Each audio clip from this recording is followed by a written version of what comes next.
Welcome to the Drum Shuffle, a podcast offering insights, perspectives, and conversations for drummers.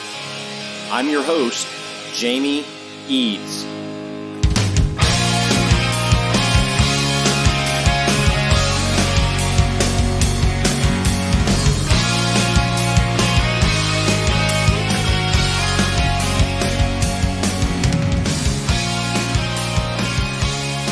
Hey, how's it going out there, everybody? Welcome to the Drum Shuffle. Jamie Eads joining you as I do each and every week. This is episode 101. Hope everybody's having a fantastic week out there. Hope everybody's staying safe, staying healthy, enjoying this quiet time as we begin to reopen everything. Hope everybody's taking good care, getting lots of good practice time in. We have a fantastic conversation for you today. We're going to be joined by our old friend, David Parks. He's got a new project that we talk a little bit about, and we really talk about just the state of the industry right now. And I know you're going to get a lot out of that. So he'll be joining us right after this message from our sponsor, Los Cabos Drumsticks. The best kept secret for drummers is finally out. Los Cabos drumsticks may look like the sticks you grew up with, but these are not your father's drumsticks. Los Cabos Drumsticks is Canada's #1 drumstick brand, and they are coming to a retailer near you. With operations in over 28 countries worldwide, thousands of drummers have already discovered the Los Cabos difference. Using FSC certified wood from Canada and the US, Los Cabos make the finest quality drumsticks, percussion tools, and accessories on the market. The best news, Los Cabos Drumsticks offers you a ton of choice. They have 22 individual drumstick models and 14 percussion tools, many of which are available in 3 different wood types: maple, white hickory, and red hickory. Red hickory comes from the center or heart of the hickory tree and has been independently proven to be both stronger and more elastic than white hickory without adding a lot of weight. While most drumstick manufacturers have shunned red hickory, Los Cabos Drumsticks has embraced it, becoming the only established stick brand in the world to offer a full line of red hickory drumsticks. To learn more about Los Cabos Drumsticks, visit them online at loscabosdrumsticks.com. Follow them on Facebook, Twitter, or Instagram, and don't forget to ask for Los Cabos Drumsticks at your favorite retailer. Dare to be different. Join the Red Hickory Revolution with Los Cabos Drumsticks. All right, guys and girls, as I mentioned, we're going to be joined by our old friend and my brother, David Parks, here in just a minute. David's got some really cool stuff going on right now. He has a new band that is really getting a lot of attention, and there's quite a bit of heat surrounding them. They are called Resist and Bite, and we talked to him all about that. Get an update on some other stuff that he has going on, lessons right now while he's having some downtime, just all kinds of good stuff. And you will remember David from being a co-founder of the Nashville Drummers Jam. And we've had David on the show before. He's a good friend of the show, super dude.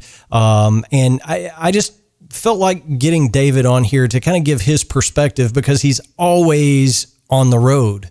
And now that he can't do that and his constant motion has stopped, I was curious, what is your take on everything that's going on during this global pandemic? So without further ado, help me welcome back to the Drum Shuffle, our good friend, David Parks.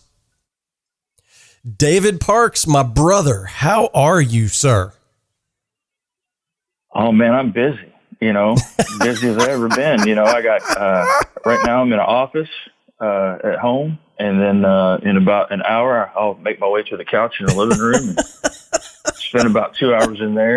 So then I got to go all the way down to the kitchen, and then at some point, there's a little matinee in the bathroom. Oh, man. Right after coffee. So the world... Yeah, busy, man. The world tour is encapsulated in about 2,000 square feet is what I'm hearing. So... and I still need a tour manager. It's so funny. Well, hey man, look, the end of the world will end eventually. Or at least that's what I keep being told. It is different, man. There's no doubt about it. And, for a guy like you, I mean, you're always busy. You've always got your hand in, 8 different projects. You do tons and tons of gigs. You always got stuff going on. So this has got to be pretty difficult for you to just like sit still. You're not used to this. I told my girlfriend the other night, I looked at her, I said, so this is what it's like to wake up in the same place over and over again. This is what it's like to wake up and know where you are. Yeah. Know what time zone you're in. It's really weird. This is the longest I've ever sat still for since I can remember. Yeah, man. No doubt. So, but with all of that being said, I know you're trying to find, new and creative ways to keep yourself busy, and you've got some stuff going on. I know you might be doing some remote tracks, and I know you're doing some lessons and stuff like that. Is that enough to keep you busy enough, or do you want to do more? Oh, I definitely want to do more. There's never enough. Even when the world was in go mode, there wasn't enough. For a musician financially to keep moving, it has to be in nonstop mode. Yeah. Most of the time. But as a creative standpoint too, for the first 2 weeks, I was like, okay, give my ears a rest, give my wrist and my legs, and this is good. This can be a good thing. I'm trying to look on the positive side of everything. And, maybe a little slowdown was needed. But now it's to the point where it's like, okay, you see everybody online right now doing live from their living room or live from I got buddies of mine in Nashville just playing in the damn street. It's awesome. So you got things like that going on. I've given a few online lessons. But you got to think, as well as people are looking at for that, they're also, everybody's doing it. Everybody, is offering that. So the market got harder, because everybody's giving a drum lesson. Everybody's giving guitar lessons. Everybody's doing the online performance thing. And,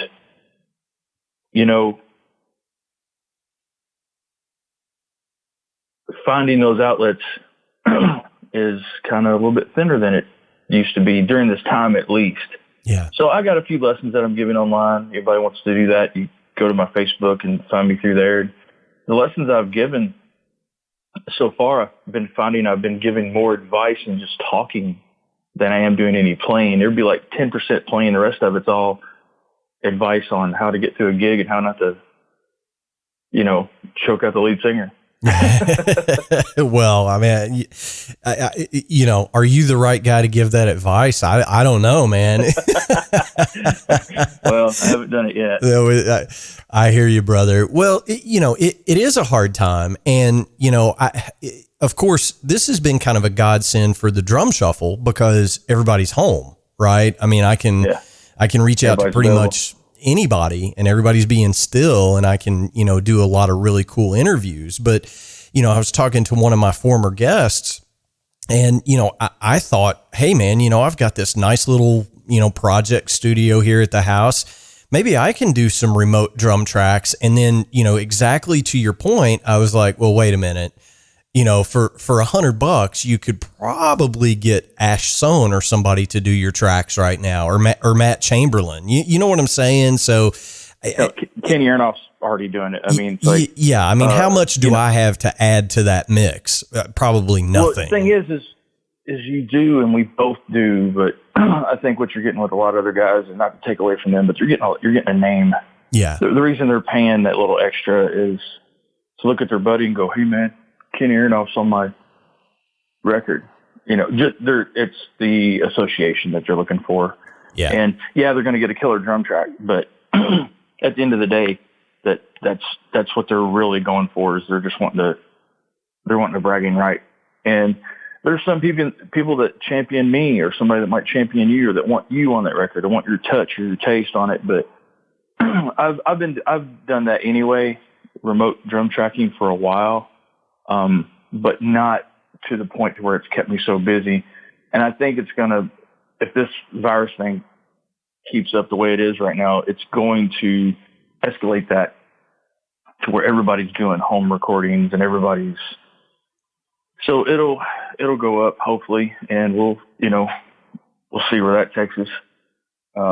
Speaking of getting a hold of people, did you tell me that you finally got a hold of Troy Licata? Yes, Troy and I have spoken on 2 or 3 different occasions now, and I want to thank you for your efforts in that, and for whatever reason it just never it never materialized.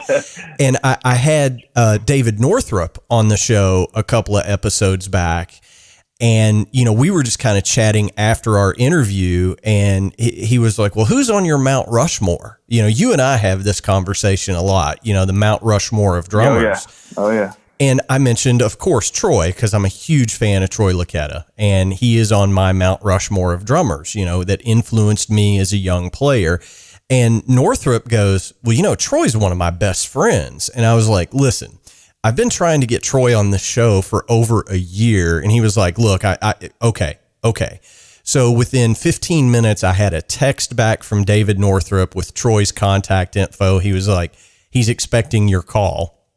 And in all fairness, everybody has told me Troy Licata is one of the nicest guys in the business, but he has 1,000,007 things going on every hour of every day. And we've talked, and we have just kind of missed each other on scheduling that, carving out an hour of his time, but it is on his to-do list. You know what I'm saying? So it's, it's going to happen eventually. And that's going to be one for the record books as far as I'm concerned. Yeah. I just love him to death. He's like a brother from another mother, man. I've been on him to call you too, but I think I sent him your number and everything and talked to him about it. But yeah, he is the most wonderful dude ever. We all know he's a tremendous drummer, but he does have, not one full plate, a bunch of full plates. Yeah. And so I'm glad you're finally going to get a hold of him. I can't wait to hear that interview. Always love to hear him talk and what stories he has to. Yeah, man. I mean, it goes without he's saying. He's got a lot to offer. Yeah, it goes without. He can do a 24-hour show. Exactly. And, it goes without saying. Himself. I'm just so looking forward to that one because he's been such an inspiration to me throughout my life. Now, let me ask you this, and I'm curious about your take on this, and I'm going to get to your new project here in just a second, and there's a connection there. But oh yeah, what is the new normal going to look like in your opinion? I mean, you've got, you play in several different projects, and you're always a first call kind of guy. If somebody needs somebody on short notice, they know that you're going to be able to get a 30 song set list down in a couple of days time. You're going to walk in with your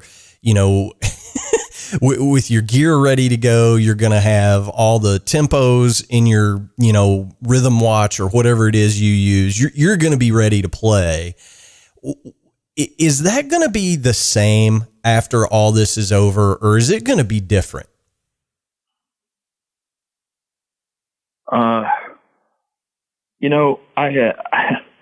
I've got in one side of my brain thinking, man, I guess I'm hoping for the best. I'm just kind of hoping it like something like they ring a bell and it all goes back. It all goes back to normal somehow. But I don't think it's going to, just because of talking to promoters and talking to other musicians who, like, hey man, did your tour cancel? Yeah, they canceled it, or no, they postponed it, or this and that and the other. Resist and Bite have a show that came in just a couple weeks ago through some promoters. I can't talk about it, but because it hasn't been announced yet and all that stuff, we gotta let them announce it first. But we're scheduled for the contract went through for an amphitheater concert later in the summer. And that gave me a little bit of hope, thinking that maybe things are going to get back. People are looking forward to getting on with those kind of things and getting back to life. But as time goes on, you're starting to see people cancel this, cancel that, and I don't know. I think it's going to be weird for a year. I mean, hell, even Broadway shut down. I mean, that was our go-to for making money during the week. Yeah. So, well, I mean, from just personal experience, I'm almost ashamed to say this, but I don't buy a lot of concert tickets these days. I mean, I go to a lot of shows and it's usually to see buddies that are coming through town, right? Like when somebody's coming through, they're like, "Hey man, you should come to the show." And that's great. But, we bought and paid a lot of money for Elton John tickets for this summer. He's on his, 8th retirement tour or whatever it is. But, he was coming through Lexington in June and we shelled out, big bucks because I want my daughter to see Elton John. Right. I mean, that's something she needs to see. She's young and, they ain't making that anymore kind of thing.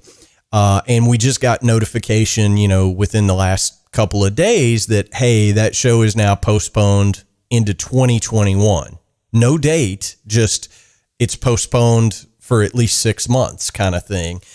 But it's good news for me to hear that you're saying there is business being done by the promoters and, the buyers are willing to, ink some deals, so to speak, for when all this is over. And there's going to be some pent up demand, for concerts, no doubt. But I guess my curiosity is around kind of the smaller touring acts, that are booking their own tours and going around to the theaters and the larger clubs. Is that business still going to exist when this ends? I don't know the answer to that.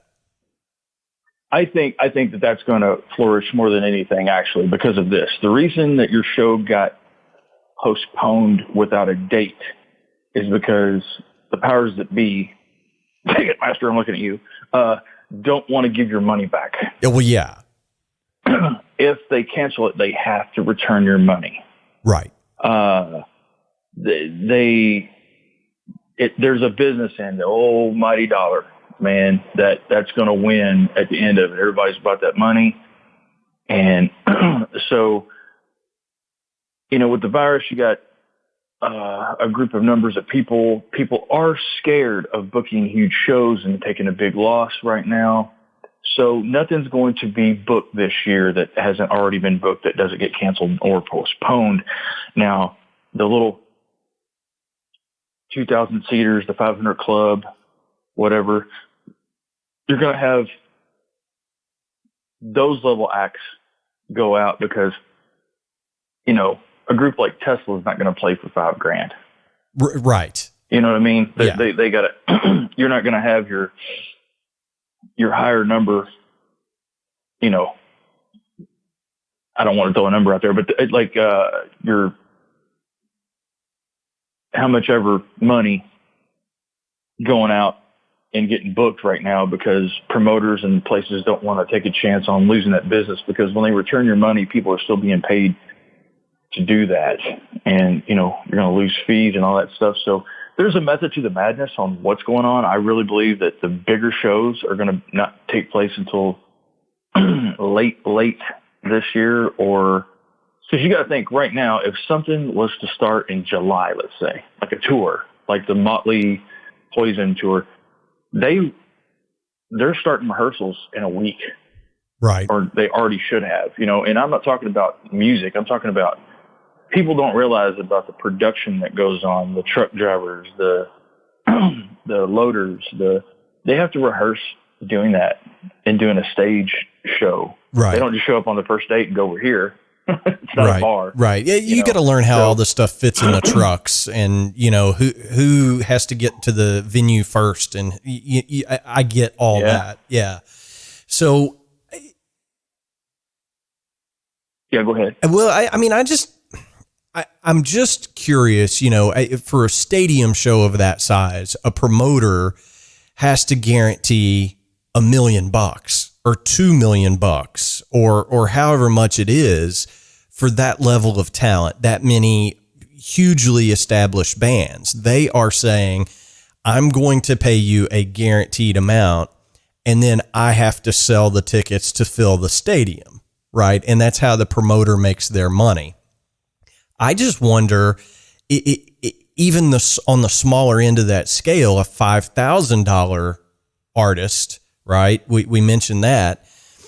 Yes, it's a smaller risk for a promoter, but I don't know too many promoters that will say, hey, I'm going to guarantee $5,000 for you guys to show up to my club. And then that gets canceled because, this virus is still around. Or ticket sales are down or whatever. Yeah, exactly. Sure. But the thing is on a stadium act, you got, it's not just paying the groups. Cause you got like, a lot of those are, bought tours like Live Nation, right? Like, so you got a big money maker, a big money holder pushing those shows, and whether 2 people show up or 20,000 people show up or 200,000 people show up, Def Leppard and Motley Crue are taking home their money, and they're guaranteed. They're missing out on the merch sales and everything else, but with the 5,000, let's say it's a $5,000 smaller club, it's a lower risk, and the insurance policy is lower. You don't, like in a stadium, a lot of people don't realize the promoter has to take care of the toilet paper expense, the water bill that day. Yeah. There's a lot more that goes into it than just paying a band and them showing up and playing. So, and there's a lot of jobs at risk there. So, I just think that, and I'm hoping, at least on the smaller scales and the smaller venues, that'll be a way that it starts. That's the way the ball will start rolling and getting it back. Because, man, people are going to be hungry for it. Yeah. People are going to be like, where's this at? Yeah, I agree. Well, so, we could sit here and debate the business end of this all day. Sure. And you and I, we tend to talk about this stuff when we get on a call. This is the rabbit hole we, inevitably go down together. But let's talk a little bit about your new project. You mentioned the name Resist and Bite earlier. And for my listeners that don't know, Resist and Bite is a new project that you are in with an original member of Tesla, Tommy Scio. And Tommy is just a phenomenal guitarist and a great human being. Just brutally honest human being. I mean, he just calls it like he sees it. And he is 110% in on this project. Now, Tommy has done other projects since leaving Tesla, 15, 16 years ago, but this one he's all in on. And I have heard the lead single, called The Myth I'm Living. And I got to tell you, man, it's really good. It's very, catchy. It's got a great hook. And it sounds a whole lot like Tommy Scio.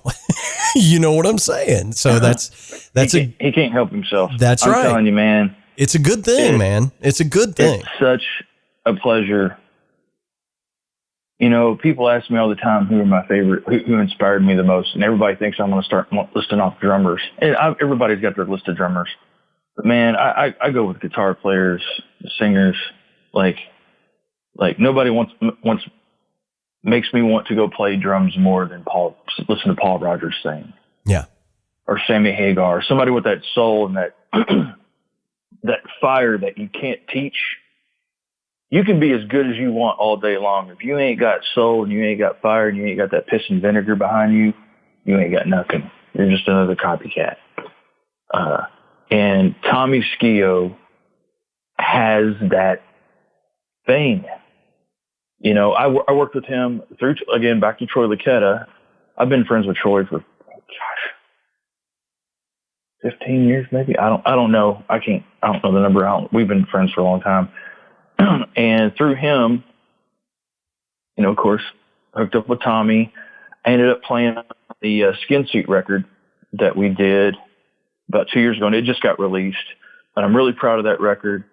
And I was working with Steven Stokes, who I played with in Low Cash. And after Low Cash, we went to form the Southern Rock Revival with Eric Brittingham from Cinderella. And we had a good run with that band. And Stokes and I work really well together. And he and I started working with Anthony Corder from Tora. Yeah. Yeah, and we wrote a couple tunes, and through that, Tora got back together. And so we were without a singer, and now we're kind of back down to square one. And I was wanting Eric Brittingham to come in the band, but he was also working too much with Brett Michaels at the time, and still is, I assume. And so I went and got Brian Powell, bass player I worked with Casey James, and I met him through the Jason Michael Carroll gig. And we're working on this band, and I was like, we need a second guitar player. Why am I not calling Tommy Skio? Oh my gosh. You know? So I called Tommy and I was like, yo, you want to continue this? But I got this band I'm doing, and and he's like, yeah, let me hear some stuff. And he was kind of like, okay, let me listen to it. And then he started sending us stuff. Next thing you know, we're writing over the internet and sending each other lyrics. We had a singer that we hired on, and we met up at Holy Smoke Studios at John Luttrell's place in Franklin, Kentucky. Every few weeks, we would show up there for like 2 or 3 days and start tracking. And we were just doing demos, just to hash it out. Some of the demos are 6 minutes long, knowing that when we release it, finally, it's going to be a 3 minute long. Yeah. And so, all that going on. And then the singer didn't work out, and, had a few problems there. So he went on his way. Now we're without a singer. This takes you up until like midsummer last year. And Tommy was freaking out. He's like, oh man, where are we going to find a singer? Da, da, da, da. They're not around anymore. I'm like, we'll find one. Just have some faith. And I wouldn't let him know, but I was freaking out too. I was like, crap, man, we're not going to find a guy. And I frustratedly got up and just texted Perry Richardson. He's now in Striper. Yeah, from Firehouse. And I was like, yo, man. Yeah. And I said, man, I need a singer. And and he's like, what are you looking for? And I'm like, I want a combo of Paul Rogers and Oni Logan. And Oni Logan, I don't know if you know, he's the lead singer for Lynch Mob. Yes. And I said, the original anyway. And I said, that's what I need. I need him now. What do you got? And within like 3 seconds, I think he set my phone down. He sent me Nathan Oots and his phone number. And I was like, cool. And I was like, who's this guy? And he's like, well, he's been singing with Lynch Mob. I was like, okay, you ask and you shall receive. So, I called him. He was in Mexico touring with another band and doing whatever. And he was really interested. He, a couple weeks later, flew to Nashville. We all met up in the studio, and we had all these tracks. And of course, they already had another voice on them and other lyrics. And I had started a song called The Myth I'm Living. I had written that about, when somebody has a judgmental opinion of you from across the street, but they don't know you. Yeah, sure. Yeah, like you get prejudged. That's what it's about. And I was reading up on an interview with that George Jung from, that movie Blow? Yeah, sure. The real life person. Yeah. He was talking about how he had, he'll read stories about himself.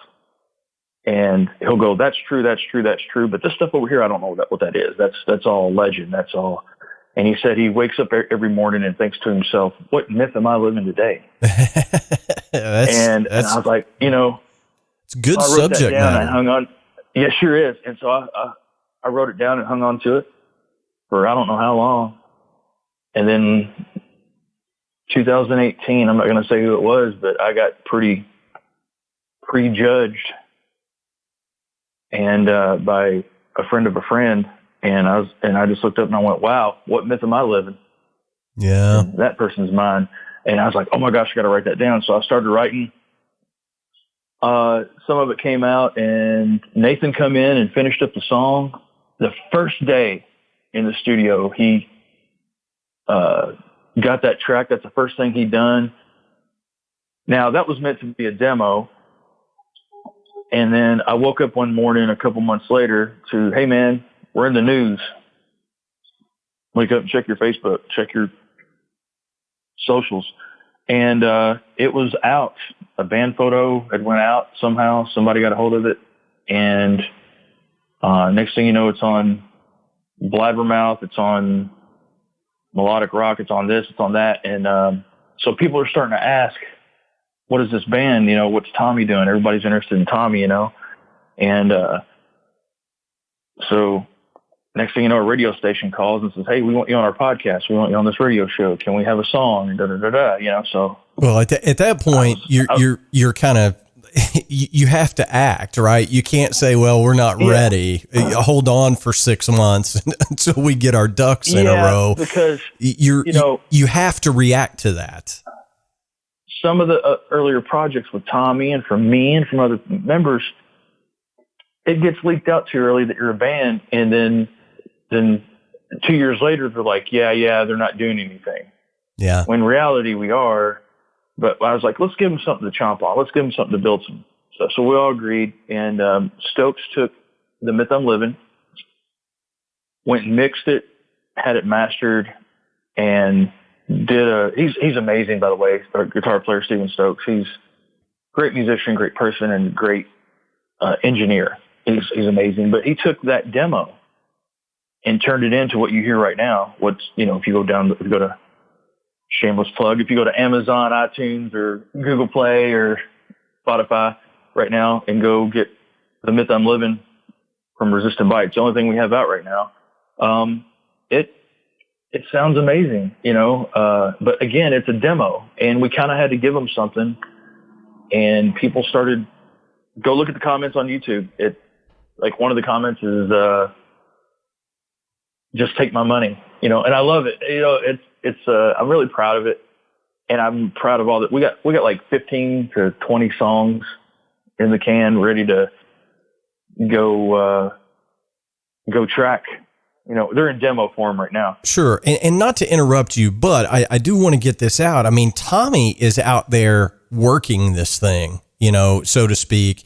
I mean, he was on Eddie Trunk's show, he was on that a month or so ago, which is, in terms of hard rock music, it doesn't get much bigger than Eddie Trunk helping push your stuff. So you guys have gotten a great launch out of the gate. Now it begs the question, and I'm not trying to give you a hard time, David, you're my brother, but is this going to be, given the world scenario right now, we're all locked in our houses, is everybody going to stay on the same page? Is this going to be a band effort, 6 months from now?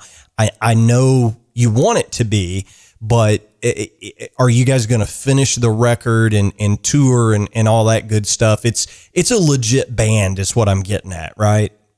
Yes. This is not just it. This is not just a project. I think it kind of started out as just a project because everybody's got 17 irons in the fire. Yeah, right. That's what I'm getting at. I'm not trying to be negative. I get it. There's that question. Everybody, I'm not against going out and working with artists. As you know, I've been playing with Casey James the last 3 years. Casey's got another project going on, and I'll go play with him anytime he asks, anytime I'm available. I love that guy. He's a tremendous talent, but he's got his own thing going on right now. The world's kind of at a stop, and this is a perfect time for us five to get in the studio with a producer and really hash out this record. The plan amongst all 5 of us, I think we all have the same oriented goal, is to get this record to a label of some kind. Right now we're thinking Frontiers or Rat Pack or one of those record labels that has the clientele that's going to like this style of music, and put it out there and, hit the road. This year, our plan was to do 5 to 10 shows. I'll be surprised if we do the one that's booked. We have had a few contacts come in. But that's the plan. We're wanting to go make a record, tour that record, and if that's successful, do another one. But it's a legit band. Everybody's in on it. Everybody's doing the writing, and I think we've all had our fill of working for other artists and being the side guy and being the guy that gets yelled at because we left our shoes in the bunk area. Yeah. And we're ready to be our own bosses and take a stab at doing what we really want to do. This is the stuff that really turns us on. And like you said, Tommy is really into this. I get texts from him daily. Just, dudes, I'm listening to this song. I'm excited, and he's pumped, and he'll write a new guitar riff and send it to us. It's not just another thing for him. And like I said, he can't contain himself, man. You heard that intro to that? Yeah, oh, yeah. Come on. Yeah. That's everybody is starting to hear that's that sound that they recognize, that original flavor, and they go, oh man, I miss that. There's that thing. And I'm telling you, Tommy has it. He has the fire and you know what? I'll say it in front of him, and he's like, "Oh man, I don't know what the hell I'm doing. I'm an idiot. I just barely play." And he really thinks that. He has zero ego, zero. In fact, there's days I have to pump him up. I'm like, "Dude, you're a badass," and he's like, "Oh no, man. Thanks, man. I don't know, dude. I'm just doing what I do." I'm like, "Man, you're amazing," and he doesn't know it. And that's the best thing about it, I think, because you don't have to deal with a rock star. Yeah, for sure. And, I want to say this, it's been very well publicized, and I'm not here to get into any inner band politics, anything like that. But, Tommy has had his struggles with substance abuse in the past. Oh, yeah. I think everybody knows about that. But Tommy's been clean and sober now for a number of years, and that can only help his output, I would assume. Yeah, I'm glad you kind of brought this up. This is something that kind of, like, I wasn't too happy with. I think Blabbermouth or somebody that, I don't know if it was Blabbermouth, probably was Blabbermouth, he did the Eddie Trunk interview, and the article headline was, "I was fired from Tesla and I had a drug problem." I'm like, yeah, you know what? We also landed on the moon. Anything else you want to talk about that everybody already knows? It's like, but the misconception is that they think, oh, he's labeled as the drug guy. And I'm going to tell you right now, anybody that knows me knows that if he was doing drugs or was gacked up or whatever, I wouldn't be in this project. And I don't think anybody else would either. He's the guy that came to the guys in the band during a recording session and said, "Hey guys, can y'all lay off the whiskey for this track?" So people don't know that. People don't see him. He's the guy getting up early in the morning, drinking coffee and ready to rock. Yeah. He's, that problem happened years ago, and that's what everybody still knows him as. And I think right now trying to get to the public that, hey, man, we all have problems. I'm glad mine aren't out there as much as his is. And yeah, he has no problem talking about it. He'll talk about every little detail, and he'll do it on a public forum. He'll do it on a radio interview, as you've heard probably. But well, I mean, he's always been known as the guy that just calls it exactly like it is and like he sees it. I mean, he doesn't. There's one thing he'll never do. He'll never lie to you. That man right there tells you what's up. Right. And you know, what I mean? Tommy wears it on his sleeve, and that's been well documented as well. I mean, the fact that he, a lot of these artists, and I'm guilty of this. I mean, I don't do a lot of press, obviously, but if somebody asks you a very hard, pointed question, you can gloss it over and give them some kind of bullshit that, just makes the question go away kind of thing. And there's more artists that people are listening to now. They're like, no, I don't do drugs and I don't do them anymore and blah, blah, blah, blah, blah. As soon as they hang up, they're doing a line. They're doing, you know what I mean? Like, yes. And Tommy's like, yeah, I used to do all this effed up stuff and now I don't do it anymore. And people are like, yeah, right. And it's the truth, man. But he's the guy that really is clean now. Yeah. So, I mean, so with all of that being said, I've heard the song and it's pretty awesome. I'm not going to lie. I think, everybody knows how hard it is to launch something new now and get any kind of support from radio or it's just really hard to make a splash and get any attention. This deserves attention. And I'm telling all of my listeners right now, go download the track, pay your 99 cents or whatever it is. You need to hear it because it's good. What is the plan to gain some traction other than just going out and playing shows? I know that's the logical thing to do, but you mentioned some labels. Do you have a PR team around you yet, or are you kind of waiting to see what happens with the label situation? As of right now, we're waiting on the label situation. We're in the finishing the demo modes to present to the label. We haven't approached any of them yet. I know that I know two in particular that we are on their radar, and they have.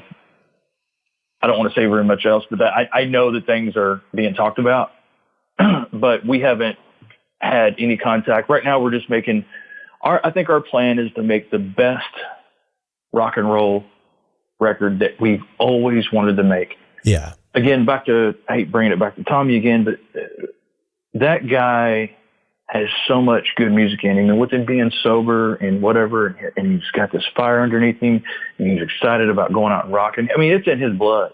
It's, you got people in Nashville walking around, they'll put on their cool shirt and their chain and do their hair up or whatever and walk down the street and be like, I'm a rock star. No, you're pretending.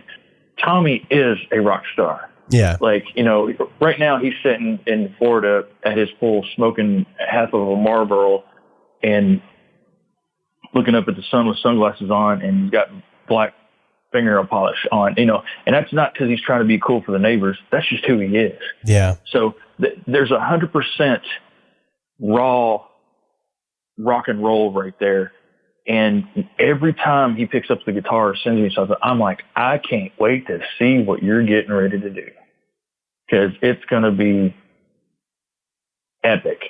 And we're going to take that and make it into something else. So with this record, we just want to make the most, we don't have like a target audience. We want rock and rollers, of course, that's our thing, but, and people that appreciate that style, but there's nothing,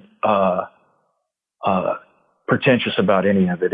It's just pure rock and roll that we're going to make the one that we like and that we love. And then when it finally comes out to the public, whether they like it or not, right now, all the, reviews are going good. It is hard to get any traction, but I think we got a pretty good jump start. And we didn't even try for that.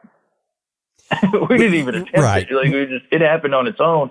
We raised a little kitten and it took off and became a tiger. And we're like, I think the plan is just to make the best demos we can, present them to the label. And then I think that naturally a producer will come our way, or we'll find one, or he'll find us, and we'll end up in the studio making a really good rock and roll record.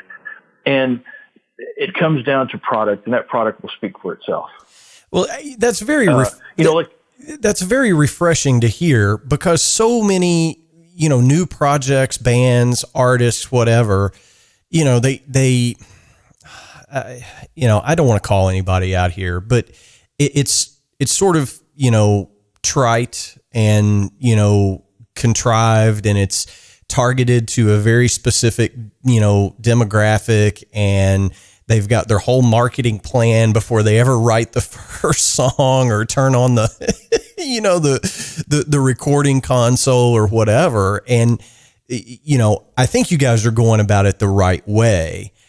Here's my hope for Resist and Bite. I'm rooting for you no matter what. If you told me tomorrow, hey man, I joined a polka band in, in Pittsburgh, and that's what I'm going to do with my life, I would be your biggest supporter. You know that. I mean, we're brothers, but my hope for you guys is that the cat didn't get out of the bag too early, especially with the whole earth hitting the pause button, right as I'm going to tell you this. I've thought about that too. I'm really glad it did, because now we've got nothing but time.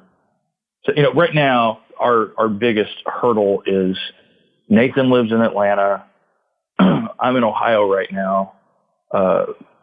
Stokes and Brian are in Nashville, and Tommy's in Florida. So right now it's distance, and us getting together and scheduling is the only hurdle. I'd say if you gave us 2 weeks in the studio, we'd come out with a shiny new record. But I think all of us feel like if this flies, great. If it doesn't, we made a wonderful, wonderful record that we really loved, and that the original reason why we got in the music business anyway. And I think that if you do that, and it really shows, it won't fail. And your, ruler of success is measured upon what you think is successful. Now we don't have any, dreams of, playing stadiums and going to do multi-million sales and all that stuff. We know our limits. We know we're not, to sell those numbers today, you have to be Billie Eilish or some new pop thing or whatever. Yeah. But we're just going to stay true to what we are. And there is a market, and there are people that want to hear good rock and roll and new rock and roll. I mean, look at, have you heard that band Dirty Shirley with George Lynch and what's his name? Dino Jaselic, if I'm saying his last name correctly. Black Swan. Go listen to that record right now. Yeah. Yeah. It's on Frontiers. It's Matt Starr, Jeff Pilson, Reb Beach, and McCauley from MSG. Yep. That's a good record. Yeah, it is. I mean, I've heard some of that. How King's X has never gotten to that level. And when they come to town, they play the 500-seater, but it's okay. I want to see them in a 500-seater. I don't want to see them I don't want to be in the back row at an arena. I want to see them in a small room, and I want to feel the bass drum. Yeah. And I think that's our goals are small and not on that type of scale. It's that rock and roll that we want to see and want to do, not the scale of, we would like to make a comfortable living. Well, yeah, I mean, wouldn't we all? I mean, it's so hard, but I'm really excited to hear all of the songs and see you guys live. I expect to be on the guest list when you guys come through Central Kentucky parks. Of course. I'm giving you a hard time. Yeah. By the way, I'll tell you more about that when we get off the phone. Okay. Or when remind me. Okay, I will, man. So, I feel like this has been a really good conversation. We spent a lot of time on Resist and Bite, but this is a drum show after all. All right. Yeah. Which I've told you, you come on the show, we'll talk about whatever you want to talk about. I've said that. So this is good, but we started off the conversation kind of talking about, online lessons and things like that. What else are you personally working on? Now, I know you're holed up in Ohio. You've got your kit set up, all that good stuff. What is turning the crank for Dave these days? What are you working on? More songwriting. And, working on my, stuff like Chinese fives and stuff like my, little rudiments, keeping my singles and my double strokes smooth. I'll be in the living room and just all of a sudden pull out. My girlfriend's a drummer. How cool is that? That's pretty cool. So she gets free lessons and like she'll start and I'll teach her. She'll like, ooh, and I'll teach her something and we'll get on the drum kit and every time you teach, I always say a good teacher's always going to learn something. And I always love teaching. It's like showing a kid something new for the first time. Their eyes get big, like, oh, and then when they finally accomplish that goal. So I'm working on myself with different stickings and things that I've wanted to learn, still working on all those Pat Torpy licks. I can't play. And, just trying to make myself better, using this time wisely, just sitting around ain't helping nobody.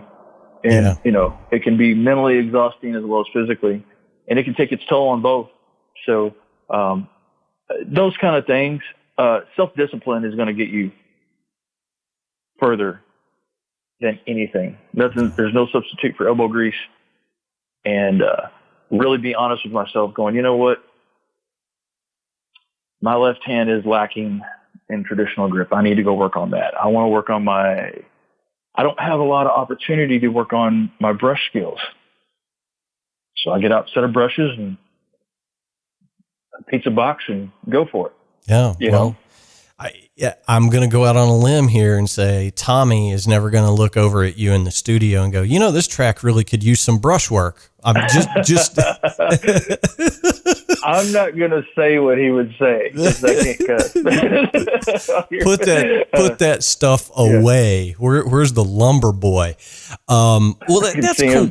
That's cool, man. That you're, that you're, working while you've got some time off. And, I know this is hard for you. I mean, I've known you for a couple of years now, and I know that this stuff is difficult for you to sit around. You're dare I say, you're the Energizer Bunny. You're always headed someplace. You know what I mean? And I know this. I know this isn't easy for you, but do your best. Tell everybody where they can reach out to you. What is the best way to get in contact with David Parks? The best way to get in contact with me is through my Facebook page. Find me on Facebook and send me a message, and you might have to do it 2 or 3 times. I had somebody build me a like page a few years ago, and I was never comfortable with it, and I don't have time or the energy to monitor multiple pages. Yeah. And I'm already at the 5,000 limit. So I think like when you send a message now, like some of them go to another folder or something, it gets hidden. I found messages in there from 2016. I never know it got sent, but just find me on there. If you want a lesson or I got drummers hitting me up all the time asking me what I like tuning wise and what's my favorite snare drum and what they listen to records and they'll go, what were you doing right there? What was your right hand doing? And I can't figure it out. And that kind of thing. I get that all the time. So, and I'm grateful for anybody that's even interested in anything I'm doing. So yeah, if anybody wants to contact me through my Facebook page, or you can go to the Resist and Bite Facebook page, go give that a like and contact us through there. Cool as well. Awesome, man. Well, we're going to send some folks your way. If you guys want some primo instruction from one of the busiest guys I know behind the kit, hit David up through his Facebook page. We're all, I don't want to put words in anybody's mouth, but we're all looking for ways to keep revenue coming in. I know David would appreciate it. Take a lesson, go download the Resist and Bite track, The Myth I'm Living. It's available wherever fine downloads can be found. You need to do that. Let's support one another. I'm also on Venmo. Oh, there you go. There you go, man. Anybody wants to just go throw money in there, that's fine. Yeah. I won't gripe about that. I hear you, brother. Well, this is all going to be over with soon enough. And it goes without saying, you're welcome on this show anytime. When the Resist and Bite record is finished, let me know. We will have you on, and we can go through it track by track if you want. I think that might be cool, Yeah, I would love to do that. That would be fun. So, yeah, let's do that. Okay, cool, man. Well, keep me posted. I'll give you an advance copy of everything too. Oh, that's very kind of you. I'll be looking forward to that. So, David, as always, man, thank you so much for taking time to do it. We will talk to you very, very soon, brother. Yeah, brother. Thanks so much, man. Absolutely. We'll talk to you soon. All right. See ya. See ya. All right, guys and girls, that's going to wrap up episode 101 of the Drum Shuffle. I sincerely thank you so much for tuning in. We really do appreciate it. We get asked all the time, how can we help? And my call to action is the same as always. Leave us a review, share a link with a friend, hit the subscribe button. That helps us more than you will ever know, and we are truly appreciative of all your efforts to share the show with friends and neighbors. Next week, much long overdue. That didn't make a lot of sense, but a very, very long overdue interview. One of my all-time favorite drummers, one of the biggest influences to me as a drummer. I will be joined next week by the legendary Troy Luccketta of the band Tesla. Just a fantastic interview that we had. You are not going to want to miss that. So make sure you tune in next week to hear my conversation with Troy Luccketta of Tesla. Special thanks go to David Parks and David Northrup, the two Davids that we've had on the show here recently, for helping me get in contact with Troy and get that set up. It really means the world to me that those guys helped me do that. And again, long overdue. So you're not going to want to miss that next week. We've got a ton of other great guests coming up in the weeks ahead. So make sure you do hit that subscribe button. I will remind you that we answer every single email that we get here at the Drum Shuffle. That email address is thedrumshufflepodcast@gmail.com. Our web address is thedrumshuffle.com, and you can find more information on me over at jamieeads.com. While you're there, click on those social media links, and you can follow me and the show via Facebook, Twitter, Instagram, all that good stuff, hashtag the Drum Shuffle, and all the stuff that all the cool kids do.